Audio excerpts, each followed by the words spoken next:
Sunni Islamic cleric Tahir-Ul-Qadri addressed tens of thousands of protesters in Islamabad in the wee hours today and warned the government to dissolve the parliament and provisional assemblies by 11 o'clock. The little-known Pakistani-Canadian cleric arrived in Islamabad late on Monday with a vow to push for change in Pakistani politics after starting his march from Lahore. Addressing a rally of his supporters in Islamabad, Quadri warned the government to dissolve elected bodies voluntarily, otherwise people would start making decisions on their own. Quadri said the mandate which the so-called erstwhile public representative seized unlawfully had expired and it was time for a change. A large number of people gathered at the Jinnah Avenue to welcome the Tahir-Ul-Qadri-led march late on Monday. A large number of youth were present in the participating crowd, while many women also turned up at the sit-in. Tahir-Ul-Qadri, who returned to Pakistan last month after years in Toronto, accuses the government of being corrupt and incompetent and says polls cannot be held until reforms are enacted. In Pakistan, conspiracy theorists have conjectured he may be funded by the country's powerful military or even by the US. The US government and Pakistani military have denied any links to him. Tahir-Ul-Qadri has made three main demands to the government. On your television screens, what are these demands? Reconstitute the Election Commission of Pakistan. That's just one of those demands. The second demand is install impartial and honest caretaker government. And the third demand is the implementation of Articles 62 and 63 of the Constitution that deals with the determination of eligibility of an electoral candidate. This is our demand. 7 months have passed and government has never allowed an empowered election commission to enforce. So they want to go to the electoral process again in the same way as it is coming for the last 60 years, so that the fake degree holders and tax evaders and the corrupt people and the criminal people of criminal records, they, because of their special skills of maneuvering the elections, may come back in the parliament. So we don't want the lawbreakers to become our lawmakers. Well, let's get in more from our correspondent Hamza Amir, who's joining us with details on what things are looking like this morning in Islamabad.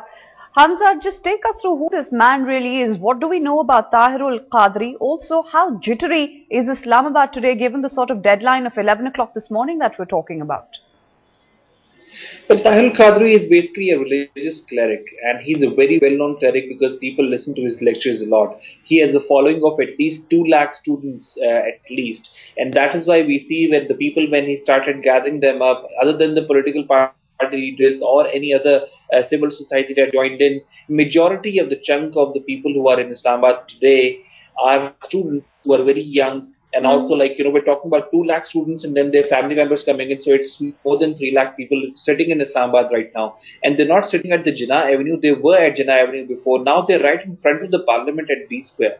And they have announced that they will put their sit-in in front of the parliament. So that is about 5 minutes away from the parliament. Right now, Islamabad is looking just like an army's bunker. And in a broad daylight, the ruling government is having nightmares of what is going to come next. Because when they allowed Qadri to enter into Islamabad, he actually managed to come into Islamabad. And as soon as he reached it, he announced 2 different pointers. One, a resignation from the ruling government by 11 o'clock. Secondly, a sit-in to stay in Islamabad till the time their demands are not met, which is a very, very, very new thing in the history of Pakistan, especially for the capital Islamabad. We people over here are not actually used to these things.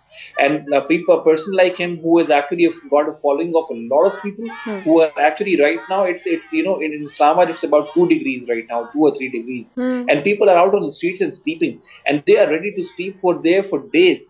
And if their demands are not met. So there is a very strong following of Qadri. And there are talks going on within Pakistani ruling government that, now the talks should start. Now they should try to get in to close door channels with Dr. Qadri to tell him to stop what he's trying to do. Because right now what he plans to do is to topple the government today and get rid of the government and let the people decide what they want Pakistan's future to be.